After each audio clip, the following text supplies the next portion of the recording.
Thank you for the introduction. I'm Xiao Zhang from Hopkins. Today I'm going to talk about a new way to extract information from a field and about its application in cosmology. So when talking about the field, the first thing come up into mind might be the power spectrum. But as you know and introduced previously, the power spectrum does not have the ability to distinguish these two panels because they have the same power spectrum but look very differently. So in order to quantify the difference, we need a statistic beyond the power spectrum. So the traditional way to go beyond the power spectrum is by taking high-order statistics or endpoint function. It's kind of multiplying together many field variables and then take the mean. So though it works very well in a weakly non-Gaussian regime, actually in extremely highly non-Gaussian regime, it has a number of limitations. The first, it actually, to the surprise of many cosmologists, it actually loses information in highly non-Gaussian regime. So here's a plot showing how it's the case. So even if the x-axis here is the non-Gaussianity of a log normal distribution, and the y-axis is how the fraction of information you can extract by using some particular statistic. And as you can see, when you go to highly non-Gaussian regime, actually, even if you use all the high order moments, you cannot extract all the information, and it can fail completely. This is shown by Zhu and Caron about 10 years ago. So another problem of high order statistic endpoint function is that the number of coefficients increase very quickly with the number of points. So that means it becomes extremely difficult when you go to higher orders. In the recent years, we've witnessed the rising of a brand new approach with a convolutional neural net to extract information from a field. But although it is successful in many disciplines, it also has a problem. Mainly, it lacks transparency and interpretability. Then it looks like a black box because we really don't know what it learned from the data. So the problem is, can we combine the advantage of these two approaches? And that's what exactly mathematicians did about 10 years ago to develop the scattering transform. The scattering transform is a statistic borrowing ideas from convolutional neural net. It kind of uses some mathematics we can find in convolutional neural net, but itself is just a process to generate summary statistics. So at the beginning, I would like to show you some visualization to demonstrate its power. The idea is to use image synthesis. So from the input field here, we can calculate particular summary statistics. And then we randomly generate new images with the same summary statistics. And we see whether the generated image have the same texture, visual texture, as the input field. So if we do it with the power spectrum, as expected, we'll get basically Gaussian textures, which is different from the input. And if we add the bispectrum constraint, it's improved, but still very far from the input. And by the way, I guess this is the first time many of you have seen the visualization of a bispectrum, what bispectrum see in the cosmological context. So for comparison, if you use the scattering statistic, basically you can generate the texture of the lensing mass map quite well. So we did play this trick for a variety of many different physical fields, including like Joule pattern or turbulence field, and constantly we find a very satisfactory result. I think this strongly suggests that the scattering statistic have the ability to characterize the non-Gaussian textures found in physical fields. So when shown this high performance, I'm now going to talk about some details about the definition of the scattering transform. From the input field, we first pick a scale by convolving it with a kernel or with a wavelet. And then so it's actually defined in real space. So they talk about convolutions. And then we take the modulus of the convolved field. So the purpose to do this is to convert fluctuations into the local strength of fluctuations. And I would like to draw your attention that the power spectrum actually can be defined in a similar way in real space. So it's there. So the only difference is we need to change the kernel into a local kernel in scattering transform, and we drop the square defined in the power spectrum. So the purpose to do these two modification is that then we can go to the next layer easily. So then, for example, if you don't use the local kernel, then the next layer will be not informative. And if you keep the square, then the next layer will be a fourth order, will be a high order statistic. But if you drop that, the square, you always keep proportional to the field intensity itself. And finally, to construct translation invariant coefficients or statistic, you can just simply take the spatial average, or in CNN is called global pooling. So they are defined as the zeroth order, first order, and the second order scattering statistic or scattering transform, scattering coefficients. And of course, at each layer, we can have a variety of scales. So then it will lead to a tree structure of the scattering transform, which kind of resembles the network structure of convolutional neural net. But the difference here is that the scattering transform use a preset library of kernels, which are wavelet. It is not learned from data. So that's why the scattering transform is not a black box. So I think perhaps I'll not have time to go to detail of this. This is just some interpretation of the scattering transform. Is actually can be interpreted just as a low order endpoint function binned by wavelets. So I would like to draw your attention about some very interesting visual interpretation of the second order scattering coefficients, which are about non-Gaussianity. So some of them actually correspond to the structure sparsity in the field, and some others correspond to the shape of the structures in the field, like whether it's curvy or whether it's straight. So given this simplicity and great power of the scattering transform, we apply it to weak lensing cosmology. So the task here is we want to infer cosmological parameters from the statistical properties, right, of the lensing mass map. And we compare the performance, how well some statistic can constrain the cosmological parameter by calculating the Fisher information using a set of simulations generously provided by the Columbia Lensing Group. And here is, if you use the power spectrum alone, there's a well-known degeneracy between the omega matter and sigma 8 parameters. Basically, the power spectrum constrain this direction well, but not this direction, because this direction is about how deeply go into the non-Gaussian, the nonlinear regime. So the scattering transform basically can improve this constraint by an order of magnitude. It's like this. So this is, I forgot to say, this is in the noiseless case, and this is the decomposition of the contribution of different coefficients. If you ask, what about the bispectrum constraint? It's actually here. You see, it's of course an improvement, but it's much worse, I think, than the scattering constraint. And what's more is usually for bispectrum, you need more coefficients than the scattering statistics.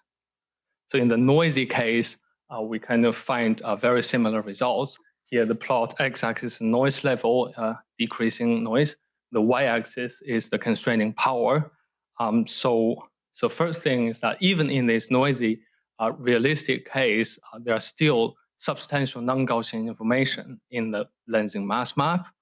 And then if I ask where is the scattering transform, it's here. So it's almost always following the performance of a state-of-the-art convolutional neural net. So I think this suggests that perhaps the scattering transform have exhausted all the available information in the weak lensing context. And in order to achieve this performance, you really just need to add about 40 numbers into the set of summary statistics. So this, again, usually much lower than that of bispectrum, and not to say the millions of parameters to be trained in the convolutional neural net. And we tested for other cosmological parameters and found similar results. Now we're working on applying it to real data, so it's not just theoretical, and the result actually will be published in the near future. And I'm also working on testing it in the Euclid collaboration. So it's really, so although the scattering transform have already 10 years old, actually it just started its journey in cosmology and physics. So to summarize, the main attractive advantage of the scattering transform is that first it's informative. It can reach CNN level performance. And second, it's very easy to use. It's almost like a power spectrum, and its set is compact and it's robust. It does not have the the tail and robustness problem as higher order statistics. And also it is interpretable. So I would like to briefly go back to this plot showing the failure of higher order statistics. The reason is because higher order statistics probe the tail of a distribution by stretching it. So when the distribution have a heavy tail or long tail, you have the risk of divergence. And even if it does not diverge, you still can lose information. So the scattering approach is something like folding the core of the PDF in order to downweight the core and probe the tail. So they're doing the same thing, but in different ways. But by keeping first order and the scattering statistic can really recover a lot of information in the highly non-Gaussian regime. Okay, to summarize, I talked about different ways to extract information from a field. In particular, I talked about the scattering transform, which kind of a new approach sitting in between of the power spectrum and the convolutional neural net. So in one hand, it can be understood as a lower order endpoint function and binned by wavelets. And on the other hand, it can be seen as a mini CNN with preset kernels and without a need of tuning or training. So I've showed that the scattering transform performs quite well in the weak lensing cosmology, and it reached CNN level performance. And why is that? Why can perform so well? I think the reason is because that in our physical world, most of the field we encounter in the physical world actually have a complexity in between the simple Gaussian random fields and the complex biological world. So then I would also argue that to extract information from all these physical fields, actually the scattering transform, which sits in between of these two approaches, is the way to go. Thank you.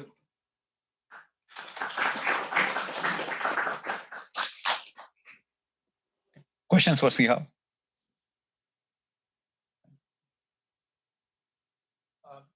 Could you go back, elaborate a little bit more on the tail of the distribution with the yes, of course. Higher order statistics? Right. So so this is an experiment on a single variable case. So we have one variable which is log normal, following log normal distribution, and the x-axis are for distribution log normal distributions with different non-Gaussianity, because in log normal you have one parameter changing the non-Gaussianity. When it's small, it's almost a Gaussian. When it's high, it's long-tailed. So then the y-axis here is showing if the amount of feature information contained in all higher order statistics what's a fraction of that as the Fisher information contained in the distribution itself. So in the non-Gaussian weakly non-Gaussian regime, that's what usually people believe. If you have all higher order statistics, you can finally recover all information. But when you go to highly non-Gaussian regime, actually that does not hold. So this is something actually well known for mathematicians called the moment problem. But for a while, many cosmologists believe unbelief. It's just 10 years ago it's pointed out. Thanks. I think Sultan had a question. Yes, very nice. So I wanted to ask about the interpretation. Did you make any effort about like, could you make the connection between the different angles and the different scales you use in your wavelet generation with the parameters like with omega mater or sigma 8 or other parameters you look at? Could you tie them? We'll see. Yeah. So what we found is that for the cosmology case, so the plot here, the left is about the sparsity as a function of scale. The right is about actually the angular dependence. And what we found in cosmology is that it seems in weak lensing at least, the right is not informative. So the angle of the shape of the texture does not have cosmological dependence. So mainly what is constraining is just the sparsity of the field. So coming back to this plot, again, is along this direction, it's basically the amplitude of the power spectrum. And along this direction, it's about how deep you go to the nonlinear regime. And you have this degeneracy because weak lensing is not directly measure the delta, right? It's measuring some projected quantity. Okay.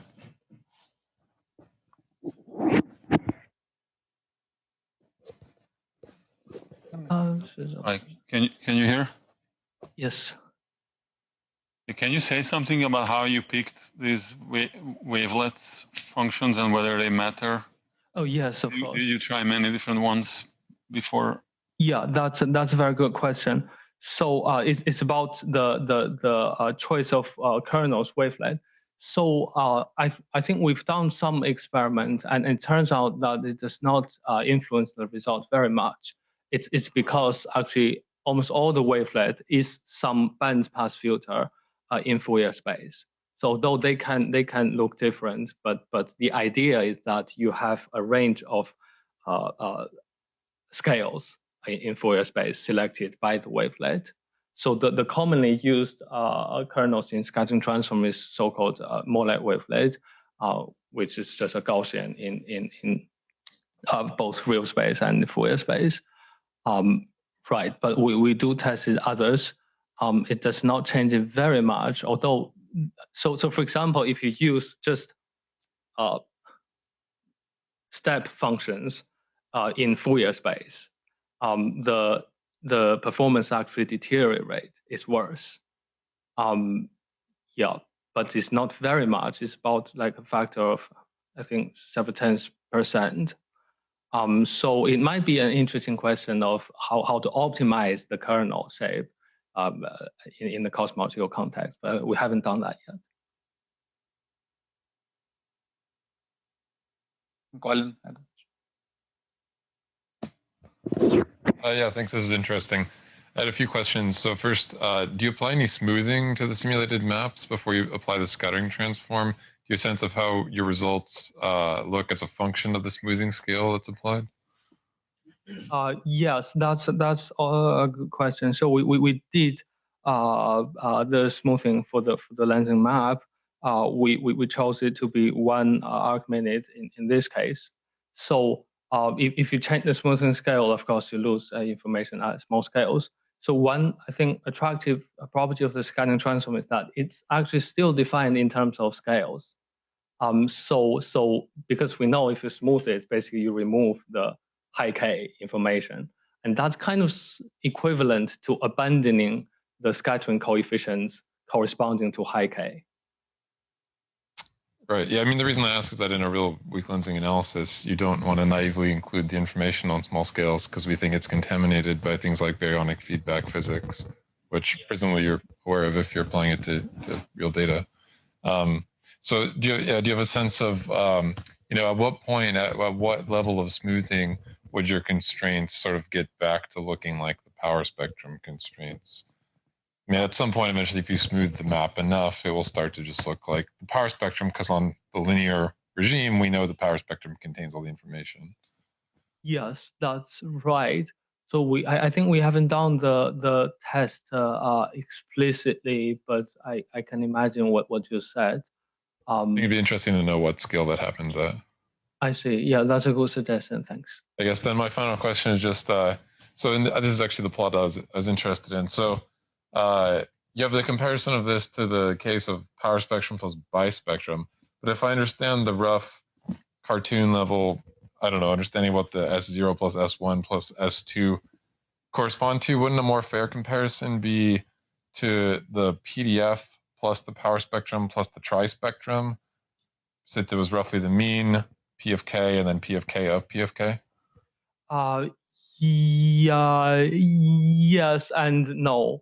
Right. So yeah, so the S0 is the mean, and the S1 is some low order power spectrum, and the S2 is some low order trispectrum, and in some manner, and that's correct. Yeah. But because of the effect I introduced about the high order statistic, actually lowering the order, the power of the statistic, it really can help you to gain more information in terms of the higher order information. All right. Yeah, I just meant sort of spatial configuration arrangement is kind of similar to. Right. I didn't mean that it should be exactly equivalent by any means. I just thought it might be a more sort of like apples to apples comparison. Yeah, I think the apple here we are using is the number of coefficients. Oh, okay. Okay. As we know, if you go to trispectrum, the number of coefficients will be much more. Yeah. All right. Thanks. Any questions from the online audience? If not, let's thank Xiao again and Kate is going next. Kate Story-Fisher, who will talk about emulation of summary statistics for cosmology from galaxy surveys. Hi everyone. My name is Kate Story-Fisher. I'm a PhD candidate at NYU. And I'll be talking about work I've been doing with Professor Jeremy Tinker there on emulation of summary statistics for cosmology from galaxy surveys. Okay, so this work is part of the AMULUS project, which is a collaboration with folks from Stanford and other places around the country. So the idea is to extract more information from small scales in particular, which we think contains more cosmological information within galaxy surveys. But as you all know, cosmological simulations, which are the best at modeling these small scales, are very expensive. So the approach that the AMULUS collaboration is taking is to use a very sparse suite of high-res n-body simulations to span the parameter space of interest in terms of both cosmological parameters and galaxy bias parameters, and then use the emulator approach to compute summary statistics of these and then extract that cosmological information back. And I'll be talking about kind of a specific project within this broader approach. And sorry, you can see here a slice of one of the n-body simulations. So you can see it's modeling all of the scales. And for details, you can go to DeRose 2018. So I know in the previous session, Colin and Simone talked about emulation as, is it real ML, especially using probabilistic machine learning like Gaussian processes, which we do. I'll argue that it is, or it's close enough and it works for our purposes. But I'll note that we're also using other machine learning techniques or testing them in contrast to Gaussian processes to see if neural nets help better. But okay, so overall, the emulation approach is to first generate a bunch of simulations that span your prior space of both cosmological and galaxy bias parameters, and then to compute all of these summary statistics, as I said, to build up this training set. And I'll get more into the details of that set later. Then we train this Gaussian process to learn that correlation between the input parameters and the output statistics, and then use MCMC in this case to recover those parameters for our test set. So I'll go into detail about each of these steps. So we use the Amulus suite of simulations, which incorporates a 7-dimensional cosmological model and an 11-dimensional HOD model.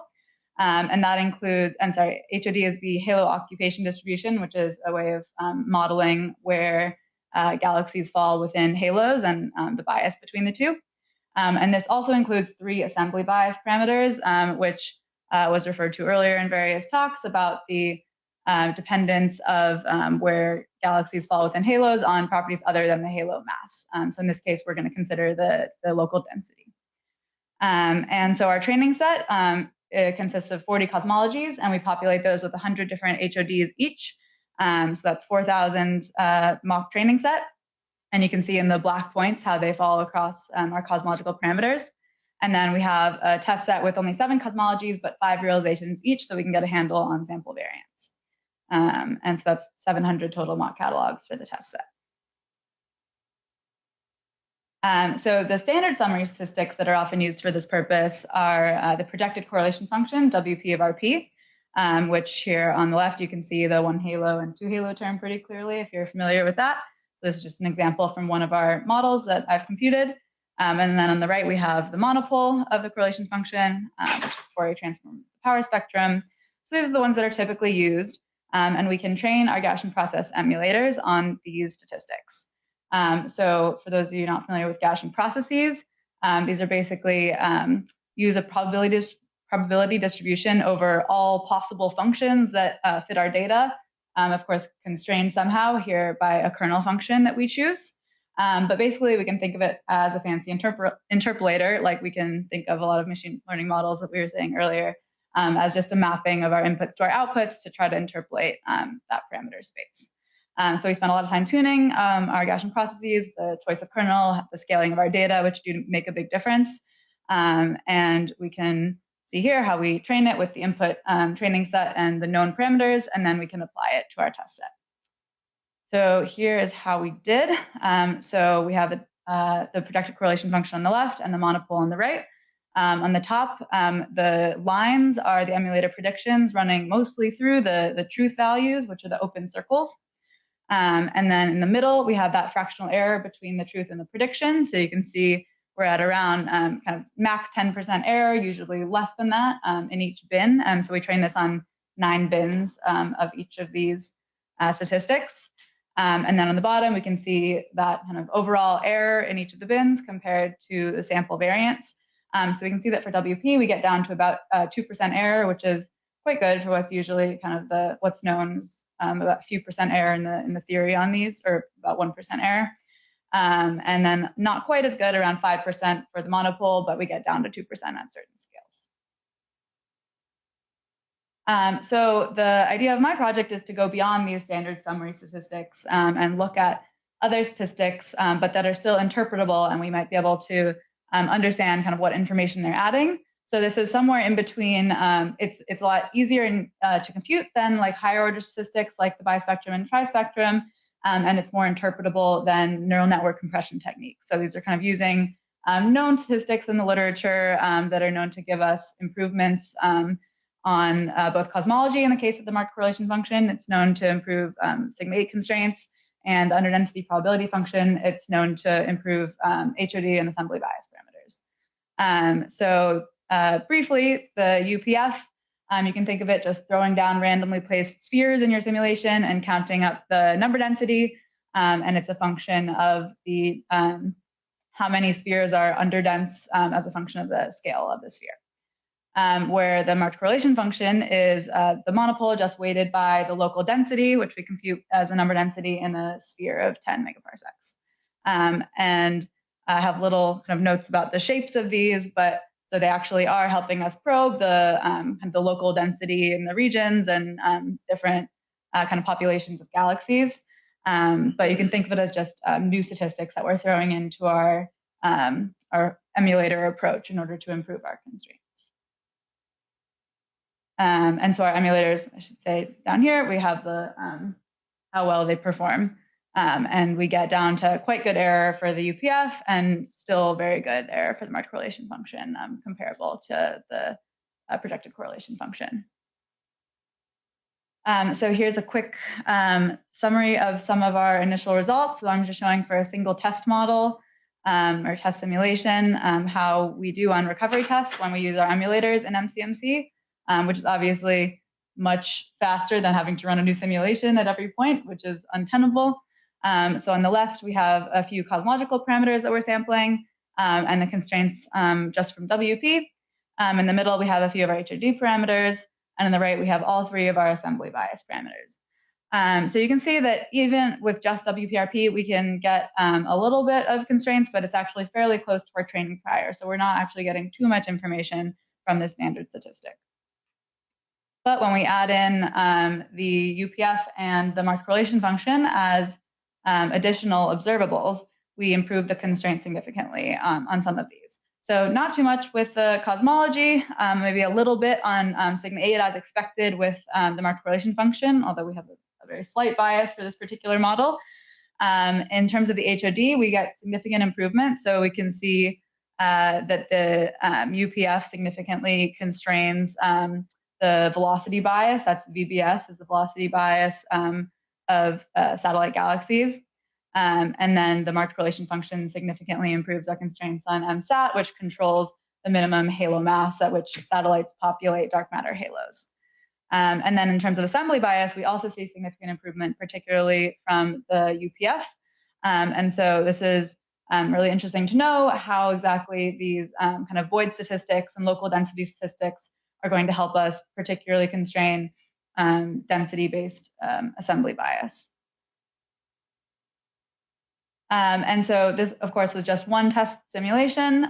This is with a little sub-suite of 21 recovery tests.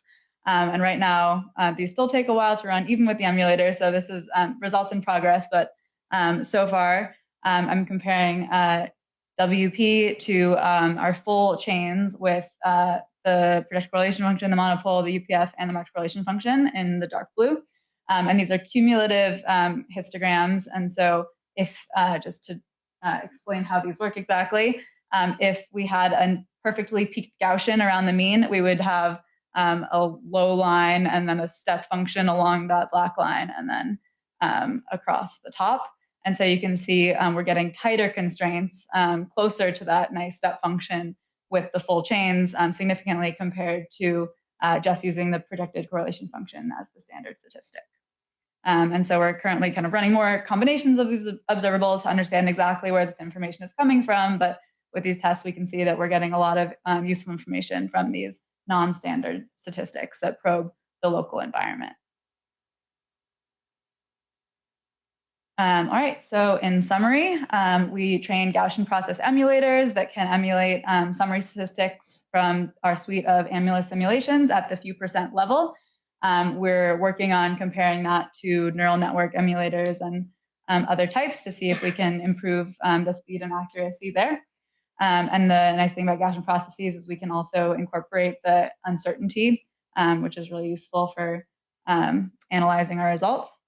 And finally, the emulators of both the UPF and the marked correlation function are clearly adding significant constraining power to our results. And with these, we hope to be constraining further real data. So we're going to apply this to the BOSS LRG sample, as well as eventually the DESI Bright Galaxy survey to try to actually improve the parameters constraints on our real data. So this is all work in progress. So if you have any feedback, I'd be really happy to hear it. Thanks very much.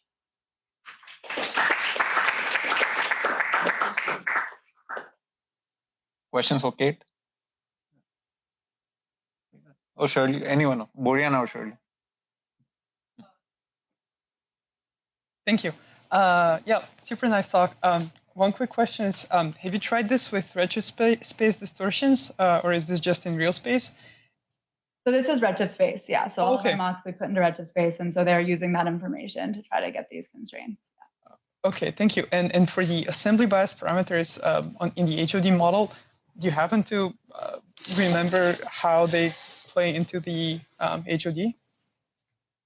You mean how exactly the assembly bias affects the HOD? Yeah. Yeah, I'm not sure if this answers your question, but a little more on the assembly bias model is what it basically does is sort of multiplies the HOD by a factor to move galaxies from low density to high density environments. So what we're doing with this like high FN parameter here that you're seeing is you're making it things much more strongly clustered if you have a low FNs, I think it is, a negative FNs, and then flipping it in the other way. So that's, yeah, we've used this simple 3-parameter model, but there's lots of other ways to parameterize it, and you could use the same approach on that as well. All right, so you have a positive environment sort of measure there, or? Yeah, so I think that negative FN ends up being moving things to that high density environment. All right, that makes sense. Okay, thank you. Shirley? Okay, can I ask if 2 questions? One is that what is limiting the error? Is it like the 2%? Is there some way to beat it if you just have more training set, or is there some like limit that you can't hit, or you just don't care beyond that 2%, right? And then the second question is for the mark correlation function, like do you tune it for the mark so that you actually maximize information for certain parameters? Thank you. Yeah. So to your second question first, we spent a while choosing the parameters of the mark correlation function to kind of optimize for getting the biggest spread across our training set, so we would get more power from it. So that I didn't include this plot, but basically, yes, we tuned these parameters of the marked correlation function, the local density the sphere that we choose, and this rho, star, and p to have a larger spread in the training set, so it's more sensitive to different parameters. And that did end up making a difference in the final result. You remember what your first question was? Is there anything to improve upon the 2%? So yeah, you can see that in our emulator accuracy, we're still like significantly above the sample variance. It's a little bit confusing how we calculate the sample variance, because we actually calculate it on the test set because we have that the 5 realizations and we're comparing it to the training set. So it's possible that this actually is the best we can do despite that difference. But I think we could do better with kind of improved tuning and power in our models and a larger training set. The thing is, we're kind of limited by the cosmology spread. We can always add more HODs, and that we've found doesn't end up getting much better, going from 60 to 80 to 100 HODs for each of those 40 cosmologies improves it somewhat, but not that much. So that's something to try to keep going, but we are a bit limited by that. Paco? Yeah, so thank you. A very nice talk. So I was wondering, so how do you compute the covariance in this case? So that is the thing that's been delaying this project by a year, is the covariance matrix that we compute is using the emulator performance, and that should incorporate both the error in the training set as well as the emulator error. We could also separate those by subtracting off the known error in the training set. Here, I'll go to the slide with the covariance matrices. But it's quite noisy because we have these, there's a large spread of parameters, and we only have a limited number of test sets. So on the left here is our original covariance matrix from this method, which is quite noisy. And so we thought it was causing some of the spurious modes we were getting in our posteriors. So what we did is what a previous paper had done as well, is done a basic Gaussian smoothing on this covariance matrix. And so you can get extremely smooth, which is smoothing out too much noise. So we chose just a Gaussian smoothing with a 1 sigma width, and that did help a lot. So this figuring out the covariance matrix was a big part of it. We also even tried like using other simulations with our emulator to try to figure out that spread. That didn't work as well as using our already pretty nice training set. And if I can ask maybe a quick one, so have you tried to test if you know, all the machinery works now with a completely different simulation? You know, Illustris TNG or something with semi-analytics or? Yeah, we ended up using that in trying to make the covariance matrix. We used the GLAM simulations, which I think they were larger than ours, so we could test that variance more. It worked pretty well to predict the input parameters, which I was impressed by, but we haven't applied it to maybe more detailed ones such as TNG. So that would be something to try. But the idea with all of this project is we've built these emulators for all these statistics, and in previous work we've done it for all these other statistics as well, halo bias, things like that, and they're like publicly available emulators that you should be able to just apply to your statistics, and they're pretty, or to your simulations, and they should be pretty accurate. Chan? So I have a question about following up on Paco's question about the covariance matrix. So these are derived from the Gaussian process itself. So is that correct? They're just using the predictions of the Gaussian process. Actually, they're not taking advantage yet of the uncertainty that the Gaussian process gives you. So you're drawing observables from your GP and then calculating the covariance matrix using that. Yes, but we're using the our test set to do the sampling of those particular parameters and getting the predictions, and then using the error between that test and predictions to get this covariance matrix. I see. So we're not using just random sampling of the Gaussian process. I see. And then in your actual analysis, are you somehow incorporating the 2% and 5% for the mark correlation function into the likelihood, for instance? Yes. So then the likelihood includes the covariance matrix, which includes the error that you saw of the output of both the Gaussian process and the sample variance. I see. Okay. We add those together. In Thanks. Okay. Yeah. One last question, Oliver. Cool. Yeah. Nice talk. One question I have, kind of slightly more generally, is there a nice way of combining these kind of Gaussian process emulation stuff with, like, say, standard linear theory on larger scales? Because it seems like the error bars are increasing towards large scales where we do know the theory pretty well. Yeah, good point. So we do see that, these errors for certain statistics do increase a lot towards these large scales. I think that would be great. I don't have any expertise on how you might do that, but it does seem like Gaussian processes are a pretty robust way to work at these small scales, and then you could figure out how to kind of connect those with what we know about the large scales. But I'd like to work on that if you have more ideas about that too. Okay, cool. Thanks very much. Are there more questions? If not, let's thank Pete again.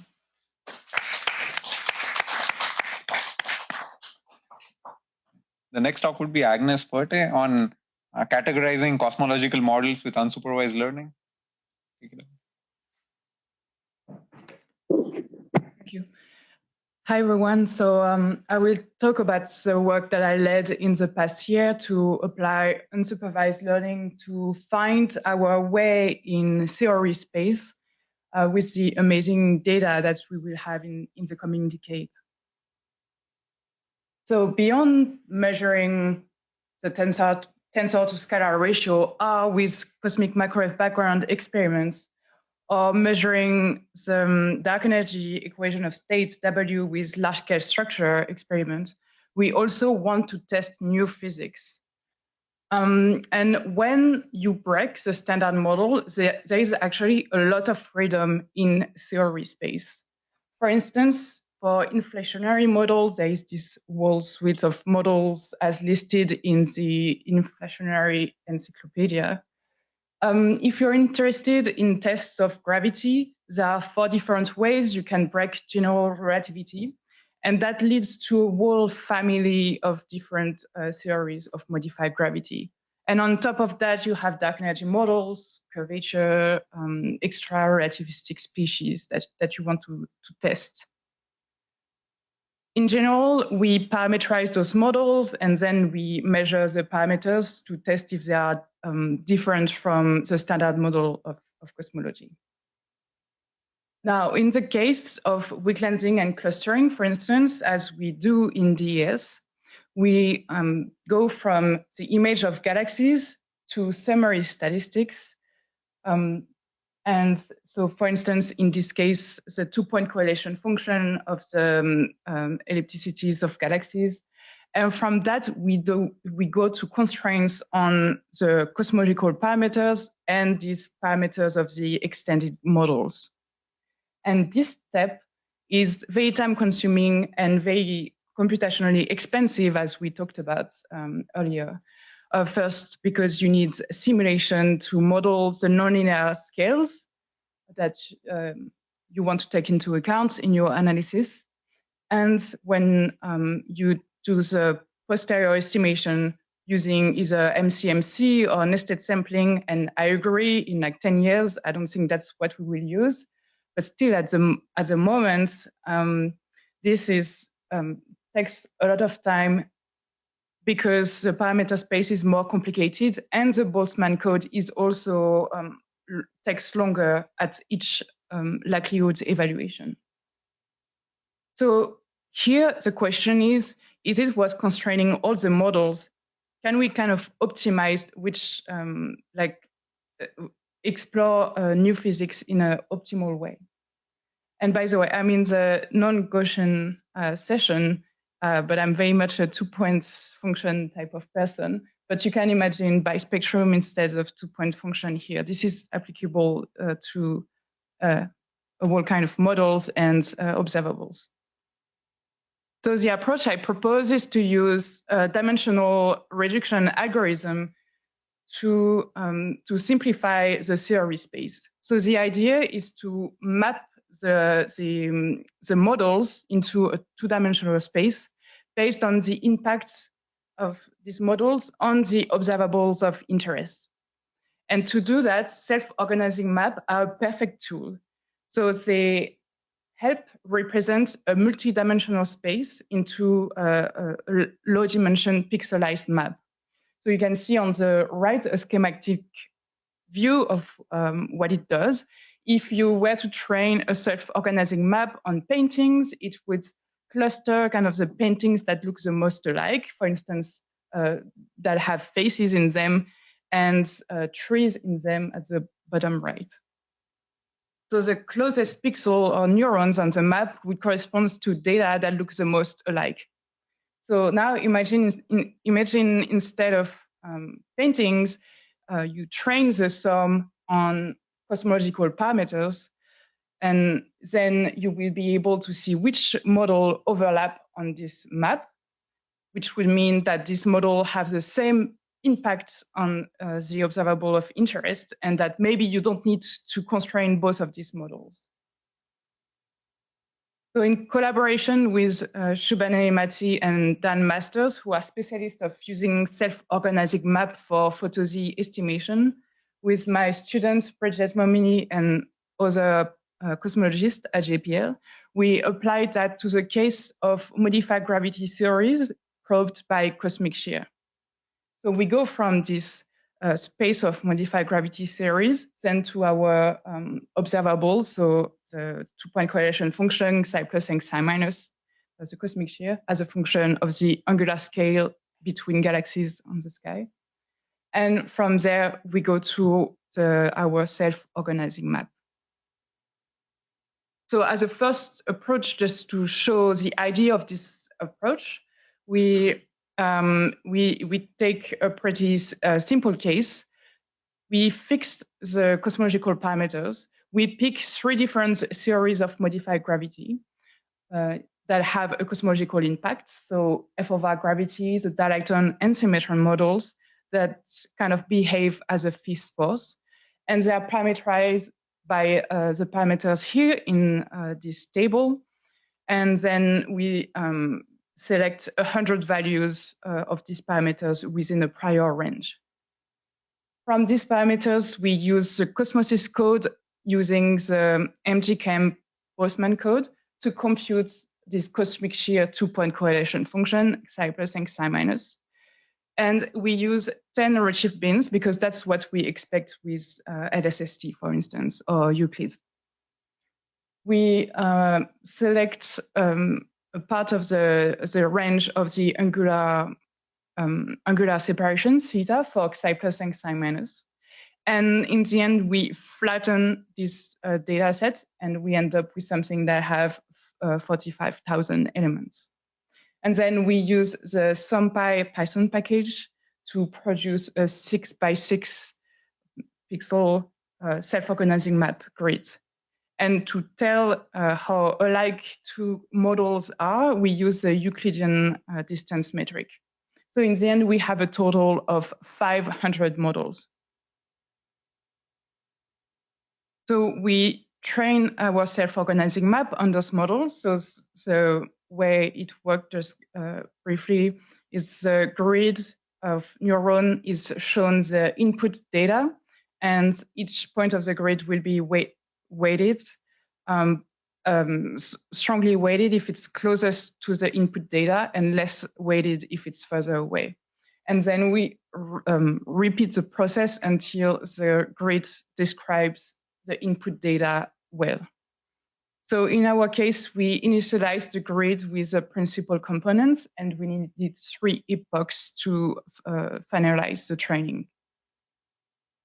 And this is what we got. So this is showing the pixelized self-organizing map, where we color each pixel by the number of models lying in each neuron. So a lot of the model actually lie in this one cell that corresponds to general relativity or small deviation to general relativity. And then you see other cells are also populated, and I will show you what it corresponds to just after. But to give you an idea of what this means is that in the cell 2, for instance, corresponds to the cosmic shear correlation function shown here on the right in purple. And cell 3 shows the one in blue. So you see they have a different kind of trends. And that's what the self-organizing map is picking up and placing this data accordingly. So now we can also color this self-organizing map by the value of the parameter in each theory. And that tells us how those theory compares in terms of cosmic shear. So first of all of the theories kind of live in this top left part. So that means that that actually corresponds to small values of these parameters.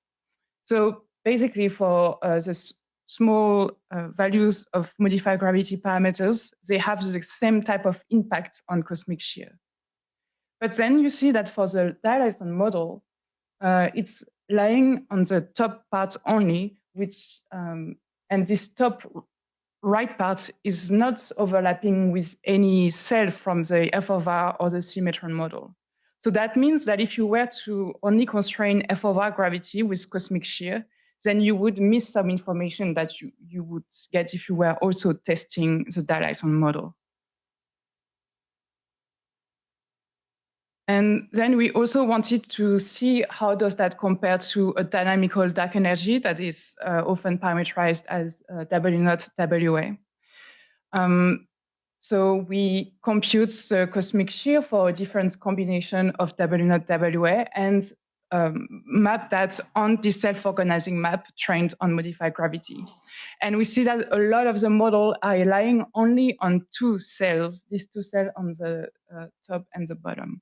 And that means that there is actually a very different information when you're looking at dynamical dark energy. And so it's not enough to just look at that when you have large-scale structure experiments, because you're missing a lot of information you could get if you test gravity.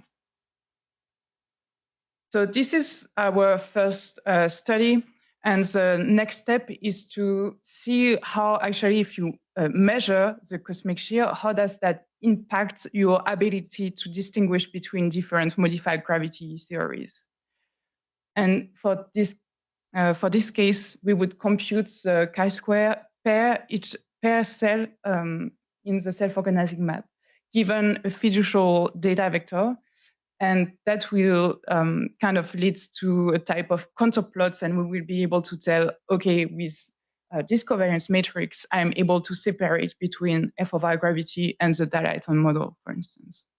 And we can also use this approach to see the impact of systematic errors or nonlinearities on our ability to distinguish between these theories. But of course, this is applicable to a lot of observables and a lot of different other studies and cosmological models you're interested in. And the application is to see again which models are overlapping, have the same impacts on your observable, or even which parts of the theory space you are missing and that you should go explore because you don't cover it with your current set of models to test. And you can also use this map to easily map out your measurements on it and see what type of theories it corresponds to. So this is the first step in this approach, and we have many next steps planned. So I hope this interests you, and happy to hear about your feedback as well. Thank you.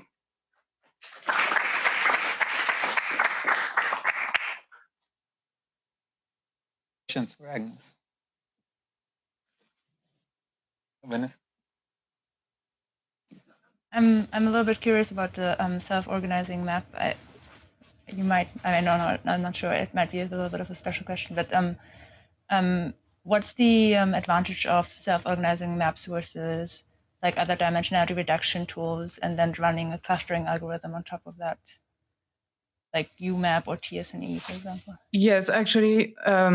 So it's just that. So in our case, we use self-organizing map, but instead of that, you could also use UMAP, which would tells you, which would give you information about the actual distance between the models. And that's actually something I want to do to compare the modified gravity theories and the dark energy models, because that will tell us like how actually far it is. This is kind of telling us how different it is, but not how far it is. So it's more like we would use it instead of using the sum. Yeah. That would be interesting. Yeah. Okay. Yeah. Thanks.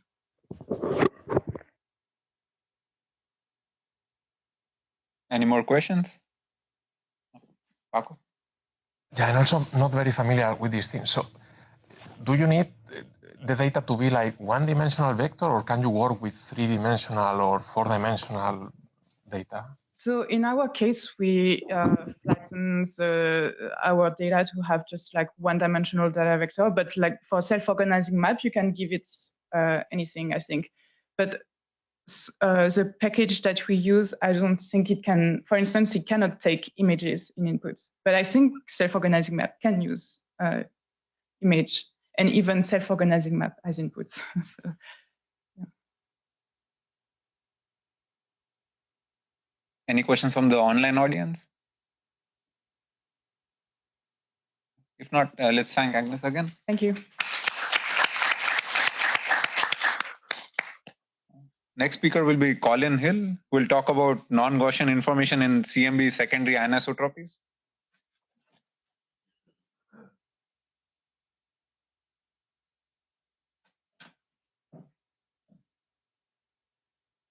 All right. Jay, do I just change with this? Yeah. All right, great. Okay, so I'm going to talk about this sort of broad-sounding topic of non-Gaussian information in CMB secondaries. Mostly going to focus on the thermalized Z effect here. So this is a line of research that goes back several years now, I guess, mostly with Kendrick Smith, who's down here on the right from Perimeter Institute, and then more recently we were joined up with by Leandro Thiel, who's a grad student in Princeton, who I think we'll see here at the workshop later in the week. All right, so first I just want to remind people that we think of the CMB as a Gaussian random field, but the analysis of non-Gaussian statistics in the CMB is now a routine subject. So just going through a couple examples quickly. First of all, CMB lensing reconstruction.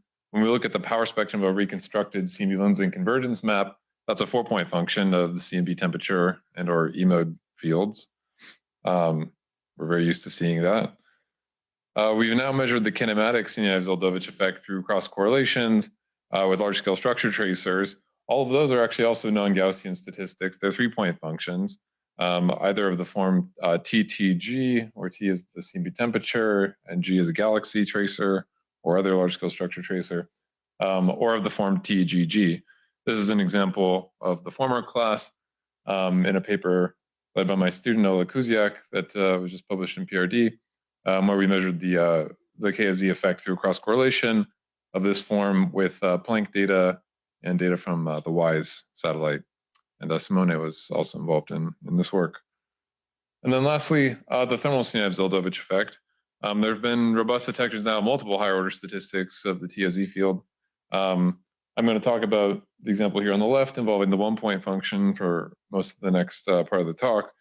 There's also been measurements of the bispectrum, for example, seen here on the right from the South Pole Telescope, where the 95 gigahertz, 150 gigahertz, and 220 gigahertz millimeter wave sky was decomposed into its contributions from the TSZ and other secondary fields, such that they could extract the TSZ bispectrum. And similar exercises have been done by the Planck collaboration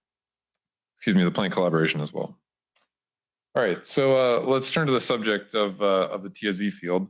So we've seen examples of weak lensing maps earlier, which have similar structures to this. And I think it's very convincingly argued that we need to go beyond the power spectrum to extract all the information in such maps. This is a map of the Compton Y field, the dimensionless quantity that characterizes the TSZ signal. And you can see that this is a log scale on the right, so it's very much weighted towards the location of massive clusters and groups of galaxies. It's a highly non-Gaussian field. I should say this is from a hydro simulation run by Nick Battaglia at Cornell. All right, so just a lightning reminder in case people aren't familiar with the TSZ effect. This is the change in the temperature of CMB photons as the inverse Compton scatter off of hot electrons, most of which are located in the ICM of galaxy clusters. And so this dimensionless quantity I was talking about, the Compton Y field, is this particular integral of the electron pressure on the line of sight multiplied by some factors that make it dimensionless, and then has this frequency dependence in front, G nu, which is very unique, shown here. So you start with some initial blackbody distribution of photons, it gets upscattered to higher energies. That's what's shown here on the left. If you look at it in terms of the delta intensity on the right, you can see this famous spectral function where you have a decrement below 218 gigahertz and an increment in CMB temperature above 218 gigahertz. So most of the talk later talk about the Compton Y field, which is frequency independent, or the TSZ field at 150 gigahertz, where it's a decrement. All right, so the main statistic I'm going to talk about in terms of non-Gaussian statistics is the 1-point PDF. So this is, I will argue, is an optimal statistic for the TSZ field in particular. So some of the general advantages of this statistic are that it's very easy to measure. It's a histogram of the pixels in your map. It captures the information, all the zero lag moments of the field. And in fact, we heard earlier, it actually captures information for a non-Gaussian distribution that's beyond that contained in all the moments. In terms of thinking about this for clusters, it's great because you don't have to model the selection function of some particular objects. We're not making a catalog of objects at any point. As I'll show you in a second, we've developed a fully analytic model of this signal. It's quite accurate. And then lastly, I think this is specific to the TSZ, but it's the near optimal cosmological statistic for fields whose parameter dependence is primarily due to their sensitivity to the halo mass function. So the TSZ field is very much just Poissonian. There's very little information in the clustering in that field. The dependence on cosmological parameters really just comes in through seeing some projection of the halo mass function, which is sensitive to sigma 8, omega m, neutrino masses, and so on. So in terms of data, I showed you this a minute ago. This is the 148 gigahertz map from the original ACT survey, now 10 years ago, where we see this tail of decrements down to negative values. That's the TSZ signal. And to confirm that, you can look at 218 gigahertz, the null of the TSZ, and see that there is no similar tail there. Okay, so let me walk you through our analytic model for this signal very quickly because I think it's quite nice. Then I'll talk about some more recent developments. So the conceptual way to think about the thermal SZ PDF or any PDF like this is that you're just asking how much sky area is subtended by particular, in this case, Compton Y values in some given range. So if the sky consisted of a single cluster, it's a trivial calculation. You're just calculating the area between two circles like this, the area in this annulus for a spherical cluster anyway. If the clusters never overlapped, then the full calculation is just summing up the usual integral over the mass function for all the clusters in the universe. Obviously, things are more complicated in real life. There's non-thermal LZ contributions to the CMB map. The noise properties are also non-trivial. When we applied this to actual ACT data in 2014, we took those things into account very carefully. But I want to talk about theoretical developments in the last couple of years, which are these 2 points I've highlighted, involving the treatment of cluster overlaps and then the clustering of clusters. And these were the developments that we worked out when Leander joined up. So the way to think about the first issue, how to think about clusters that overlap in projection, is to actually realize that everything gets simple if we go into the Fourier conjugate space of the PDF. So imagine taking the Compton Y field, dividing it into redshift shells, as I've written up here. If the Compton Y field is uncorrelated across the shells, then the final P of Y that you observe is just the convolution of all the individual PDFs, because you just have the sum of a bunch of random variables. So you can perform a similar operation, dividing it up into infinitesimal bins in mass, and then you get this convolution. And when you see a convolution of an infinite number of things, that tells you that you should have been working in Fourier space, where everything becomes a multiplication. So that's what we did. We translated this formalism into the Fourier conjugate space of the PDF, which is represented by this p tilde of lambda. And then I skipped the derivation here, but the result in the case where you neglect clustering is this expression here. So this is an exact result in the halo model, in the same way that we have the classic results for the one halo term in the power spectrum, or the two halo term in the power spectrum. This is the exact result for the 1 point PDF, where basically looks like an exponential of this integral over the mass function times some function of the profiles of the objects, which are captured in the Y naught up in the right-hand corner there. So it's pretty straightforward. And then accounting for the clustering is a little bit more complicated, but still tractable analytically. The reason this matters is that clustering increases the probability that you're going to get overlaps along the line of sight. If you're looking at the three-dimensional voxel PDF, assuming that you enforced halo exclusion, then the two halo term would be irrelevant. It's just a one halo calculation. So it's really the line of sight projection that leads to this effect. And I'm not going to walk you through the math, but it turns out that you just get this additional exponential factor, which looks, as expected, like a Limber type integral over the linear power spectrum. So again, this is an exact result in the halo model. All right, so how does this actually end up mattering? So here's a calculation of the thermal LZ PDF using this analytic method, which is labeled fiducial result. A calculation, sorry, these are all using the analytic method, sorry.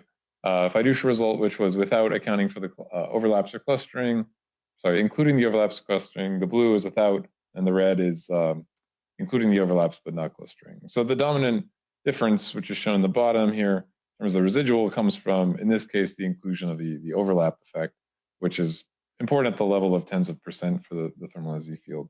The clustering turns out not to matter very much, but for the weak lensing case, which we later turned to, accounting for clustering is also important.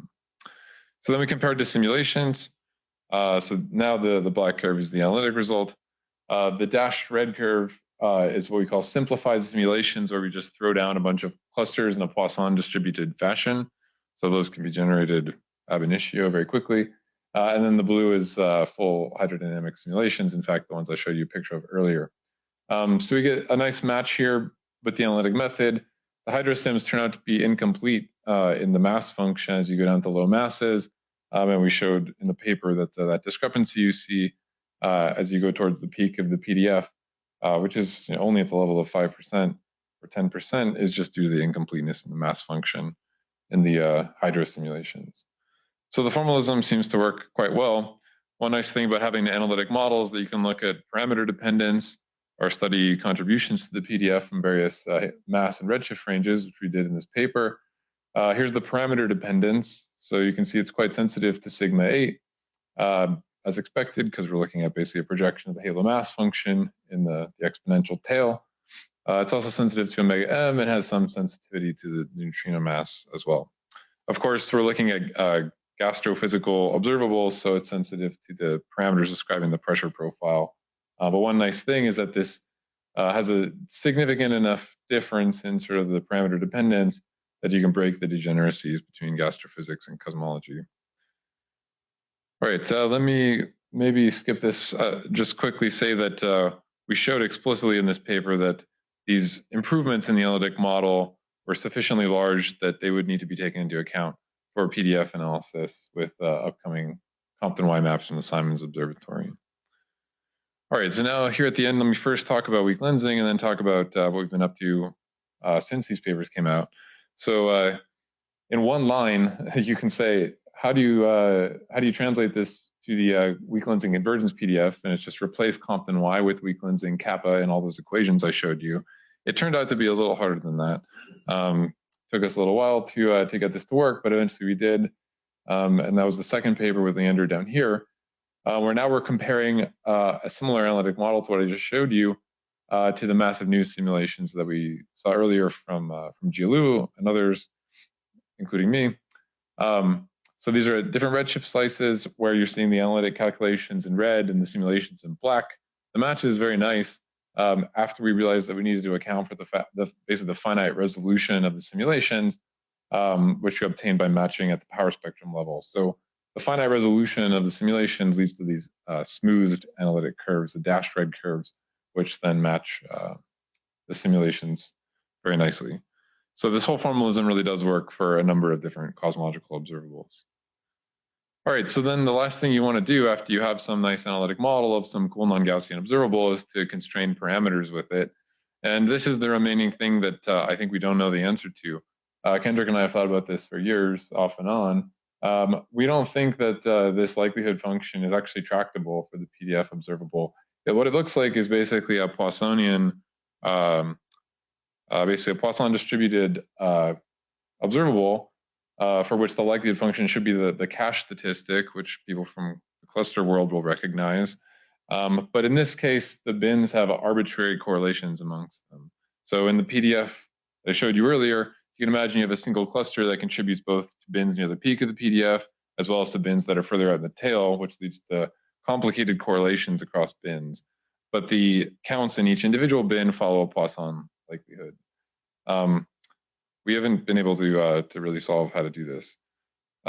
So you could try just assuming a naive Gaussian likelihood where you have some covariance matrix, assume that the bin counts are Gaussian distributed. That turns out to yield biased parameter inference, which you can show even with older CMB data. So this was work that I did at the OCT analysis several years ago. And what I did was just run a bunch of simulations through our pipeline, assuming a naive Gaussian likelihood. And as you can see, the distribution of the recovered values of either sigma 8 or this gas physics parameter P naught are biased from their input values.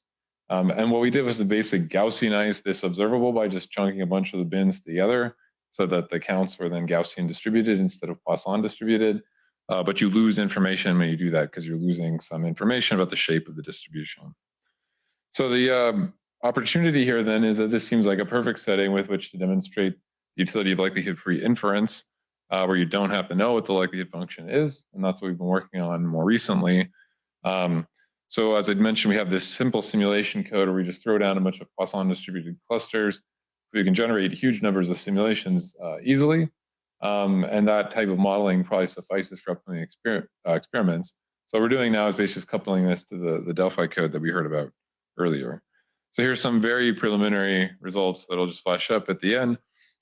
So first, this is what you get if you do a naive MCMC, assuming a Gaussian likelihood. This is now a 3-parameter model with sigma 8 omega m and this gas physics parameter P naught. And here you can see the bias cropping up that I showed you a minute ago, in this case on omega m. So, okay, we're seeing a bias as expected. Now let's try using LFI.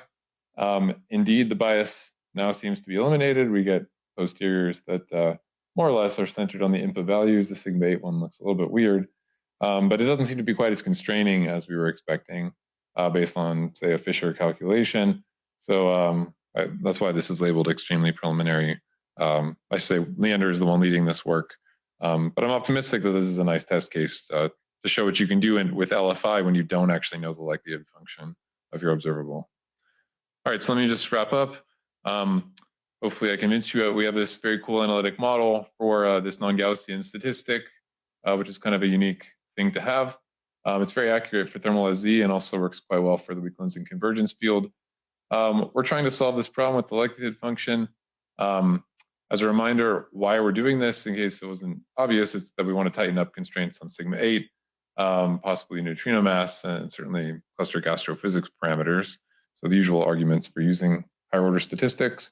And then lastly, the longer term goal for this work, I would say, is to try to model non-TSZ signals in these simulated maps simultaneously with the TSZ and just LFI everything. When we first talked about this with Stephen Feeney and Justin Elsting, they immediately jumped to saying that that's what we should do. I suggested that we take a little bit of a more conservative approach first, but that's ultimately where we're headed. So I'll stop there and take questions. Thank you.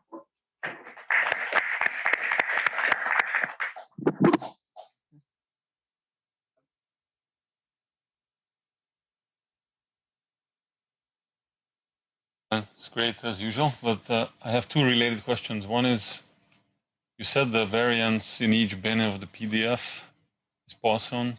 So did they check that against the simulations? Yeah, so all I mean basically is just that imagine you only had a single bin of the PDF as your observable. Yeah. Very similar to like the cluster counts, right? Yeah. Some mass and redshift bins. But in the cluster case, that follows a Poisson distribution.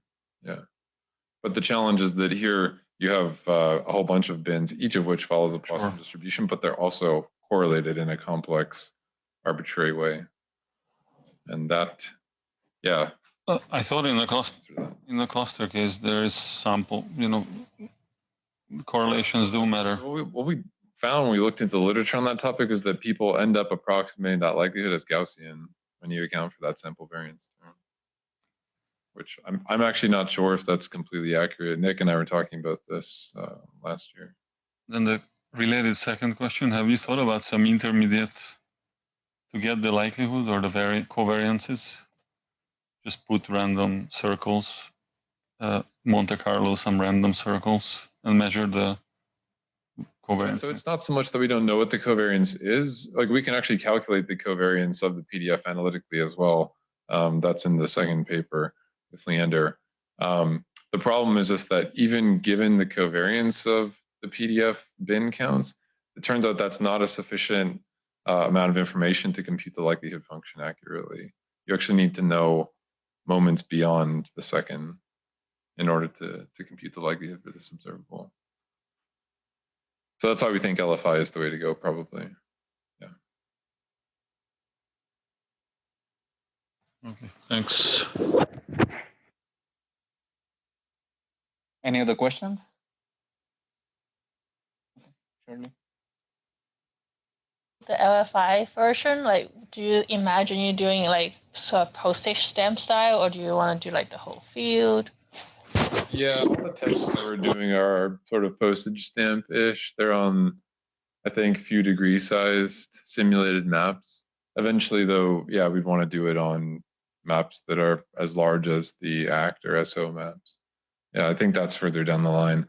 I mean, I'll be super excited if we can actually get an exercise like this to work out in such a way that the LFI-based posteriors match, what we expect from, say, a Fisher calculation and don't exhibit any bias.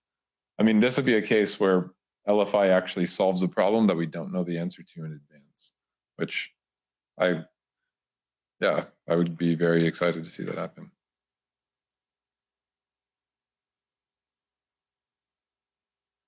If there are no more questions, we can thank Colin again. All right, thank you.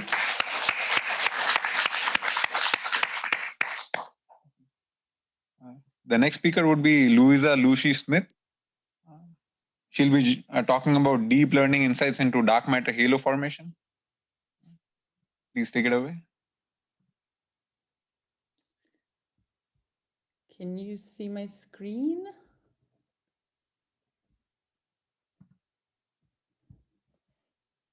Hello?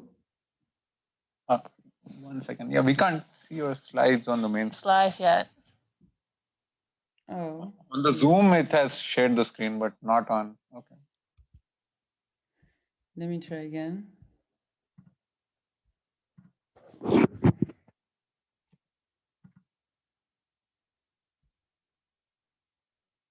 You still can't see it? No, still not in the auditorium.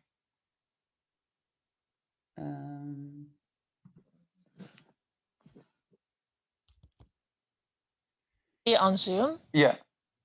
Maybe I should stop video or.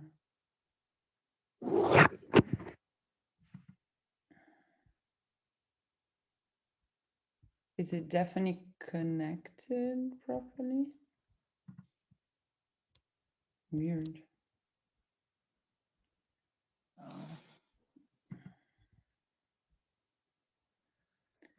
It's weird. It is working on Zoom, but it's just not working in the auditorium. Let me just try. You still can't see it? No. Sorry. Stand by 1 second, Luisa. Go ahead and continue sharing your screen. We'll get it up for you. Okay.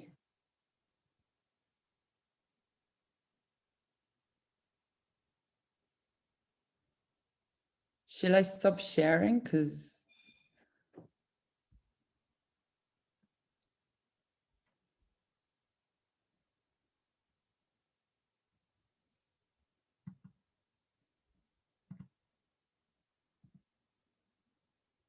Luisa, can you share your screen one more time? Yep. I am sharing it. All right, 1 second. Hold it right there, please.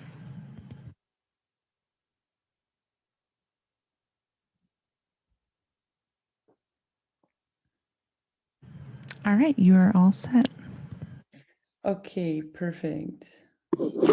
Try to share video. I don't know if you can see me, but.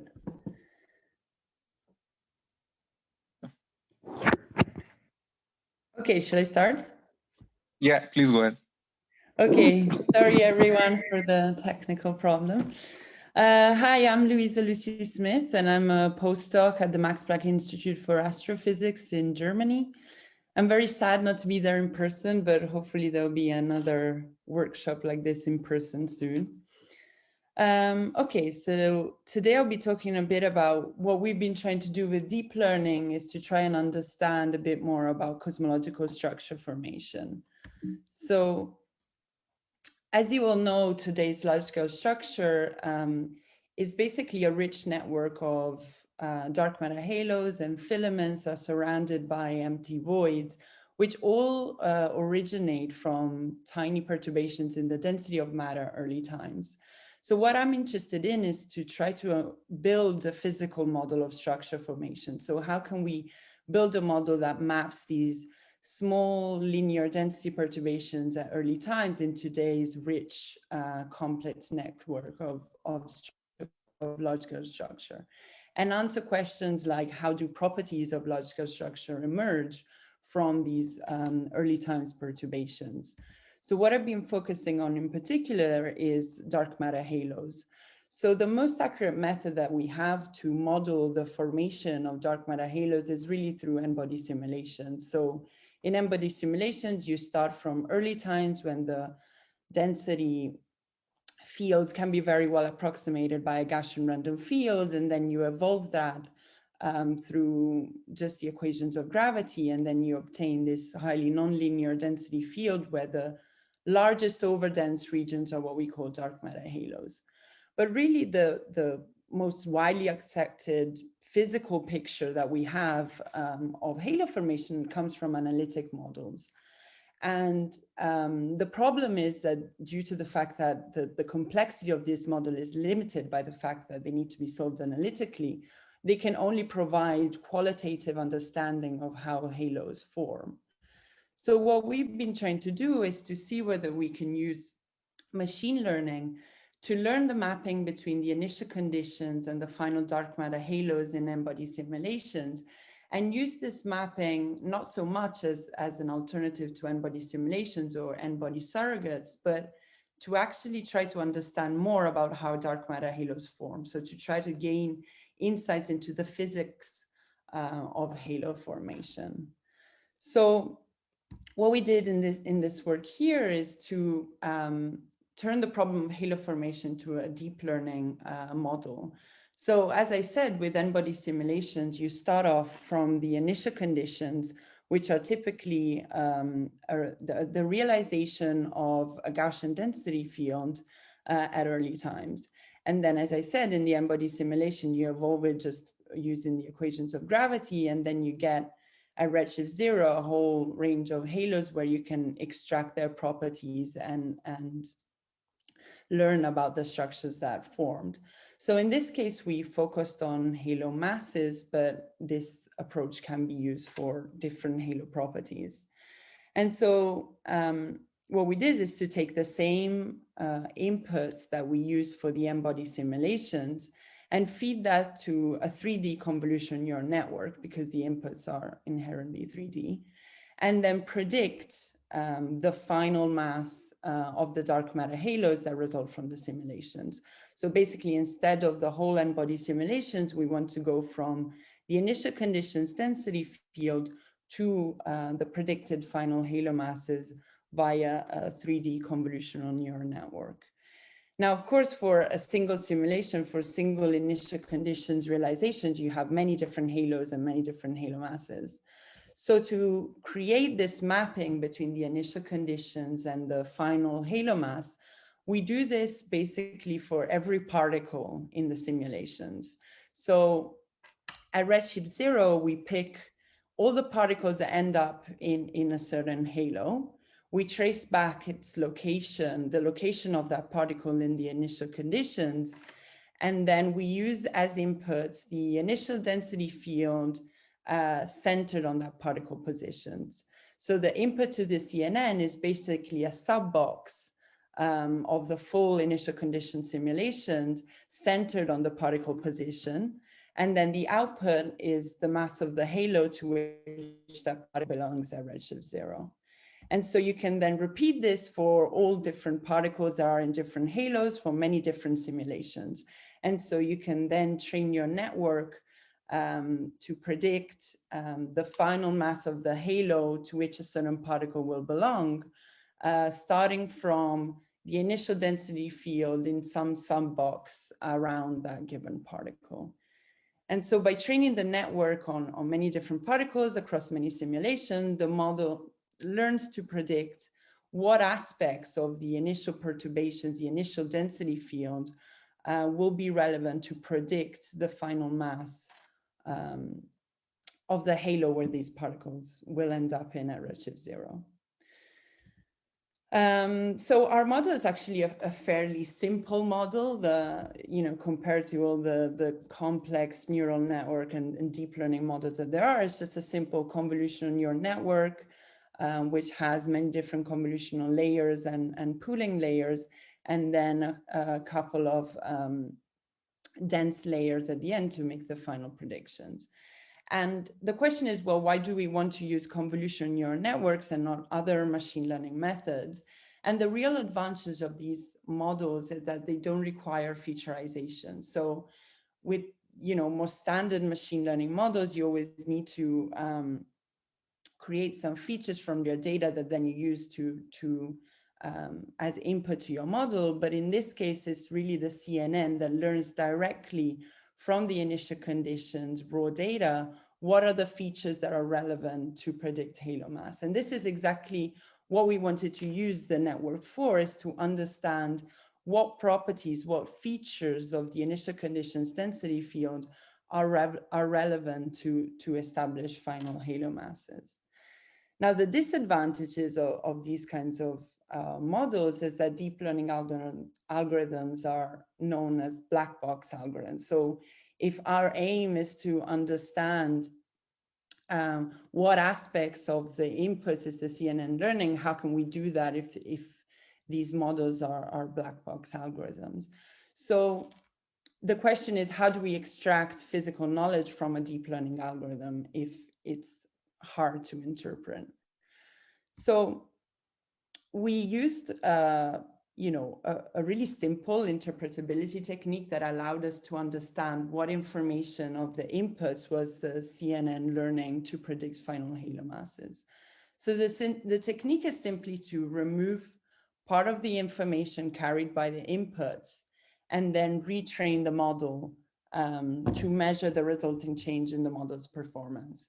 So you take your raw inputs, you remove part of that information, retrain the model, and then the resulting change in the performance of the model will tell you how relevant the information that you removed was in the first place. So in this case, we wanted to test the role of anisotropic information in the initial density field. So we wanted to know what happens when you remove anisotropic information from the initial density field. So to do so, we just took all our input 3D boxes and just computed the mean density over shells around the center. So remember that the center is the particle's position. So to remove anisotropic information about the density surrounding that particle, we just take the mean density in shells within that sub box.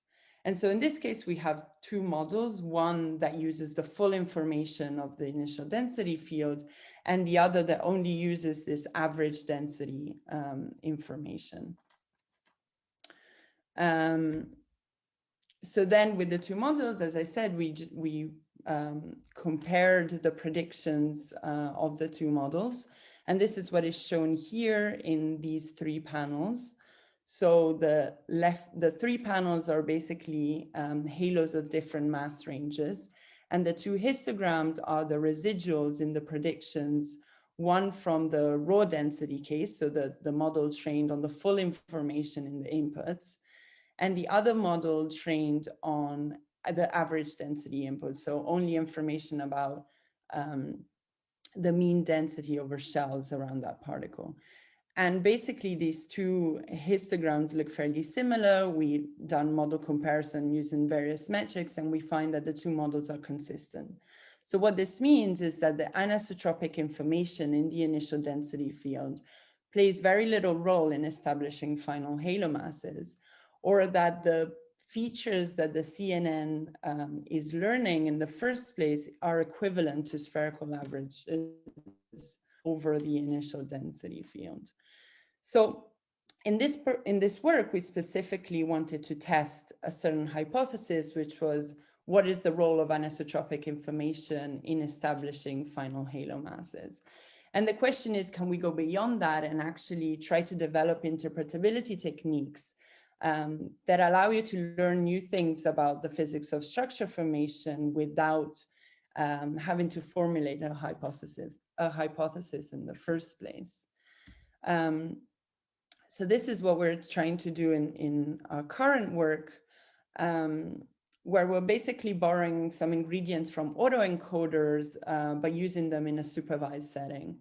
So in this setting here, what we're trying to do is to predict the radial profile, the radial density profile of a halo, starting from the density field at redshift 0 that is surrounding, so a sub-box surrounding the halo.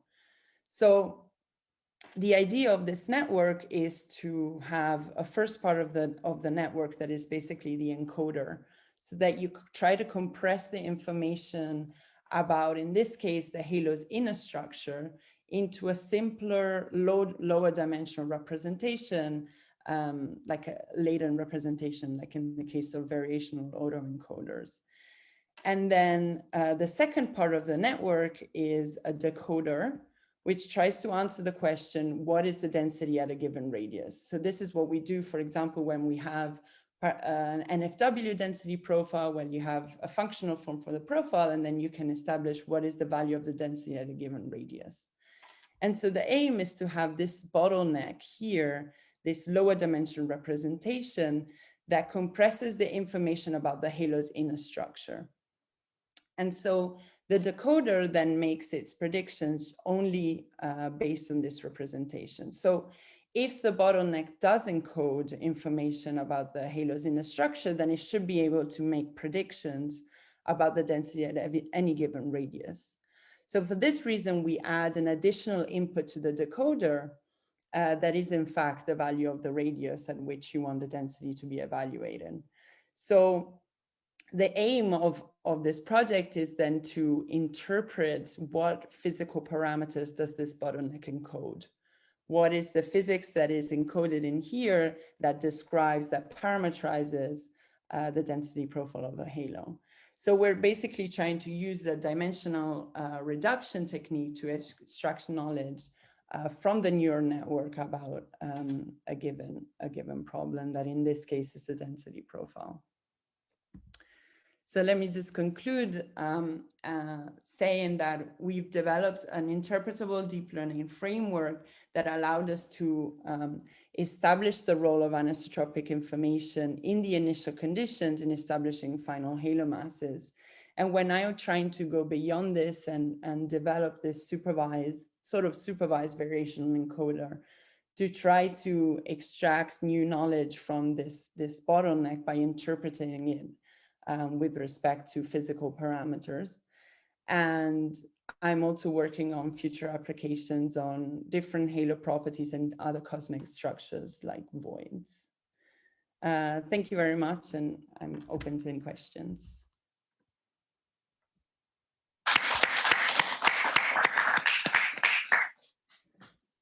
Questions for Louisa? Oh, hi. Thanks for the talk. I had a quick question about the autoencoder. In your case, what is the loss function? Since usually it's just the reconstruction loss, but in this case, you have the density profile. Right, exactly. So in this case, the loss function is just the mean squared error for the prediction, the final prediction. So you have, in your training set, you have the true density profile and the predicted one. So you can just compute the mean squared error there. And then you have a term that basically is the KL divergence between your prior of your latent variables and the predicted ones. So this is the same KL divergence term that you have in variational autoencoders. It's just that instead of the reconstruction loss, you have the mean squared error. I see. Okay, thank you.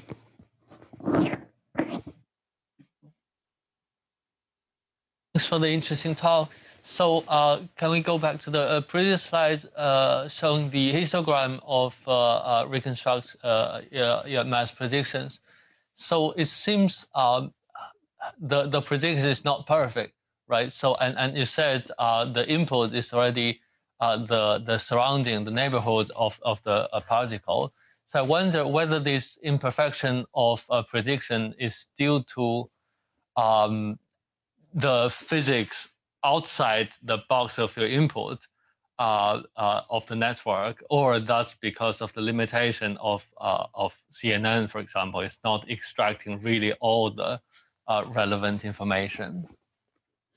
Right. So actually, the reason why the predictions have a largish error is not because the neural network can't extract information. It's just because it is extracting spherical averages over the density field. So from analytic models, we know that the predictions coming from spherical collapse models are consistent with the one of the CNN.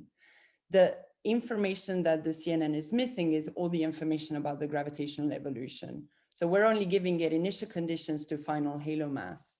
So what it's trying to learn is just an effective mapping between what properties of the initial conditions can give you back the mass of a halo. So what okay, is... So the input is only the density field, right? It's not including velocities, or it also have velocity information? Well, it's only the density fields, but in the linear regime, those are related. So actually the CNN they're related by convolutions even. So the CNN can actually extract one from the other. So again, that's not the problem. It's just that you're just giving it the initial conditions, the initial part, and the final halo mass. And what it doesn't know is the whole gravitational evolution that maps one to the other. So we're I would. Sorry. Yeah, but I would guess if you have the initial condition and the process is deterministic, so in principle, you should have a very concrete answer for the final mass. but we see this dispersion of prediction. So I wonder whether that's because the input is not enough really to tell the mass, or it's because the CNN is losing some relevant information. Like given the initial condition, we should in principle, I mean the physics is deterministic, right? So there's only one corresponding final mass. I would guess. I guess it depends what you mean by information, right? I mean, the initial conditions contain all the information in entropy sense, right? But there's also information in the model. If you think about it in a Bayesian sense, there is information in the model, whereas the CNN doesn't know anything about how gravity works. So if you gave it an information about how gravity works in terms of a time evolution, then it would learn some model that could resemble gravity. But in this case, it's only really learning an effective mapping between some features of the environment around the particle and halo mass, and that has nothing to do with gravitational evolution in the way we mean it through an n-body simulation. Okay, thank you. Yeah. Sultan. Related questions is how does these errors shown on your screen compare to the spherical models, the peak patch, for example, which are deterministically telling you for each initial particle how much is the halo mass it's incorporated? Yes. So is this much better or much worse or similar? No, they are consistent, which is expected actually, which was another validation of the fact that the CNN was learning something like spherical averages, because the error in the predictions are what we expect from analytical models. So they're consistent. So if you plot these distributions in, let's say, peak patch model, it looks similar. Yeah. So I tested against EPS and Chef-Torman, not specifically peak patch, but for those two cases, then they were consistent. I see. I guess that makes sense if your anisotropic information is almost negligible. Exactly. I mean, if the predictions were much better, then it would have meant that it was learning something else that we weren't seeing.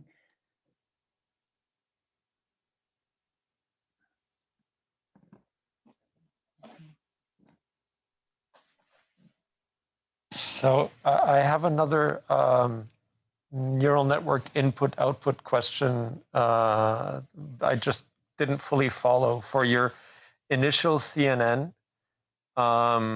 that you're showing on this slide, but the architecture is like 2 slides above, I think, or this one?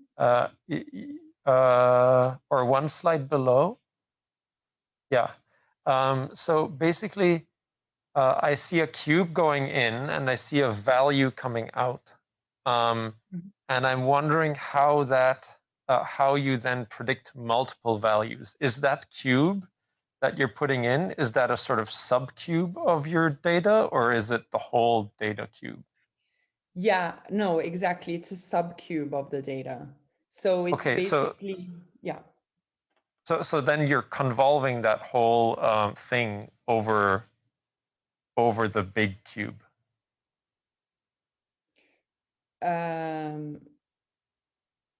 I'm convolving the or are you extracting subcubes from this and always predicting the value of the middle voxel of the right, exactly. So maybe it's easier to see in this panel, in the top panel here.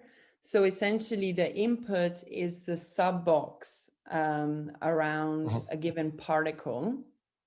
Okay. So it's some sub box, so like, cut out from the full initial conditions. And then the output is the mass of the halo where that particle ends up in. So then yeah. Okay, I think I understand.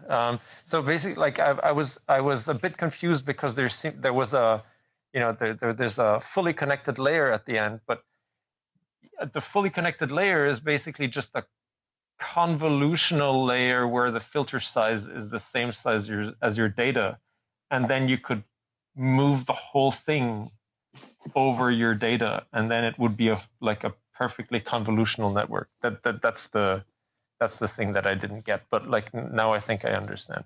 Yeah, I mean, you can use the fully connected layers are just there to basically assemble the features that were extracted in the convolutional layers into one number, which is the mass prediction. But you can replace these fully connected layers with other layers that similarly would give you a one number. Yeah, thanks. Yeah.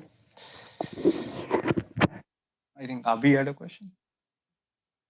Thanks for the talk. It seems a bit counterintuitive to me that the anisotropic information does not really matter to get the halo mass. But do you think if you add the gravitational information as well on top of just the initial density field, then the conclusion might be different? Because ultimately the halos are made through accretions and mergers, and that should somehow depend on its environment, right? Yeah, so I think the point is that the conclusion is specific to halo mass.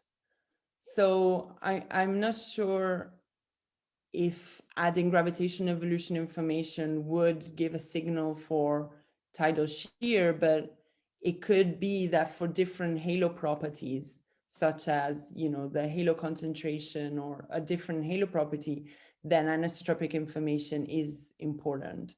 So the point is that the conclusion is about halo mass, but it doesn't mean that anisotropic information has no role in structure formation at all. Like, obviously that can't be the case, but it could be for a different property of halos or galaxies, then you do find the signal in the tidal shear.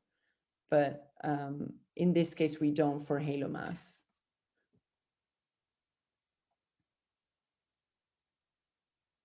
Sultan? So I want to ask, so also for the training set, so each depending on how the number of particles in each halo, right? So like if you center around the particle, then it means that if you require only less 20 particles, then there is 20 cubes correspond to a single halo mass output. Is that correct? Yeah, that's correct. So my question is that, does the result depend on the number of particles that you assume to resolve halos, and whether the size of the subcube that you assume affect the result? How do you specify these things, or did you look how the accuracy changes with the number of particles, like the minimum number of particles to resolve halos, and also the size of the subcubes? Yeah, so just like in the simulations, I mean, halos that have very little number of particles are not very well resolved. So we basically only pick halos that have at least 100 particles in them, and we find those to have reliable predictions. In terms of the size of the subbox, of course, that's very important because you want to include you know, scales as large as they matter, right? So if you pick a subbox that is too small, then you miss out large scale information that are relevant, for example, for high mass halos. So we basically tested this empirically by picking larger and larger subboxes until we found that the predictions converged, meaning that we had a large enough subbox to include the most relevant scales. And so then you assumed, like, if you say 100 particles, then you assume that like 100 different boxes in order just to get more data, because you could also imagine the case where you just have like a big box which includes all the particles together, right? Like the halo center within a subcube, not like for the 100 subcubes for each particle, right? Right. Yeah, that would be equivalent to just doing the mapping for the center of the halo. Okay, right, okay, cool. Yeah. Thanks. Is it a quick question? Okay, go ahead. Whether you got a chance to look at the kernels in the convolutional neural net learned, whether there are any interesting patterns in the kernels.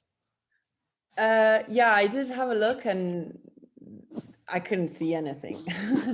I tried a lot of these visualization techniques and yeah, they were just pixels. I mean, yeah, they weren't very good to me. Yeah.